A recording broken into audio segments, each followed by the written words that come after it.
tərəflərlə işləmək kimi qoruma mexanizmi. Bu çox maraqlı sualdır.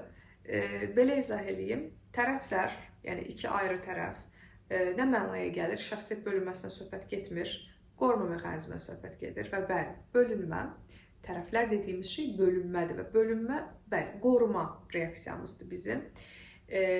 Amma hansı qoruma mexanizmimizdir? Bunlar haqqında qoruma mexanizmi proqramında artıq danışmışam. Bunu ilkel qoruma mexanizmləri hissəsində tapa bilərsən proqramın.